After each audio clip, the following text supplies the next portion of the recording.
Como é que o Johan conseguiu fazer o Richard se desviver apenas com meia dúzia de frases? Você pode acreditar que o Johan se aproveitou do vício do Richard e ofereceu a ele uma garrafa de álcool para que ele pudesse ficar tonto, se desequilibrar e acabar cometendo um suicídio. Só que, na verdade, esse contexto ele é muito mais profundo do que parece.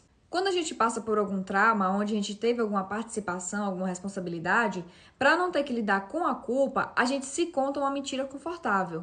Não, mas eu não tive escolha, o contexto era outro. Conforme o tempo passa, aquilo continua cutucando, vai causando aquele desconforto, mas a gente continua nos contando aquela mesma versão até a gente se convencer. Dessa mesma forma, o Richard contava a si mesmo que ele havia matado um jovem menor de idade em legítima defesa, só que ele sabia que no fundo aquilo não era verdade, porque o jovem estava desarmado. E como ele era um investigador, ele precisava manter a sua moralidade intacta, da mesma forma que a gente se conta algumas mentiras para manter a nossa consciência limpa. O Richard tinha um histórico de alcoolismo e ele mantinha a sobriedade dele como um pilar dessa moralidade. E aí é onde entra o Johan. O Johan, ele tem a capacidade de transformar uma gota d'água em um tsunami. Sabendo do acontecimento do passado do Richard junto com o histórico de alcoolismo, ele teve uma ideia brilhante, para não dizer macabra. Toda a versão que o Richard tinha sustentado durante toda a sua vida, toda aquela culpa que foi se acumulando, ficou extremamente exposta ali naquele momento.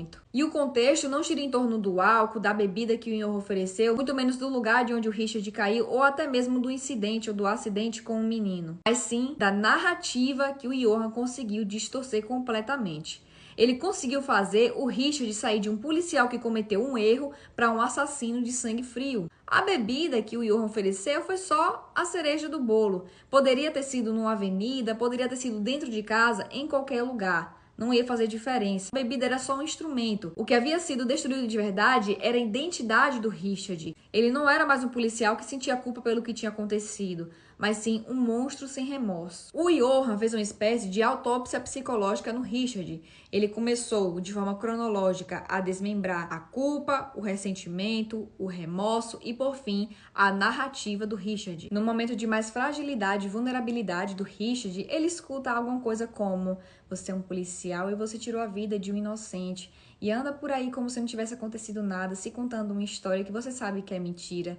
O sangue desse menino nunca vai sair das suas mãos. Esse acontecimento em Monster, onde o Johan entrega uma garrafa de álcool para o Richard, mostra que a nossa identidade é extremamente frágil, especialmente porque a gente tem um ponto de ruptura que são baseados em 3 pilares. A primeira de todas é a narrativa. Se em vez da verdade a gente busca criar uma versão onde a gente é ou a vítima ou o herói, essa identidade acaba deixando a gente muito vulnerável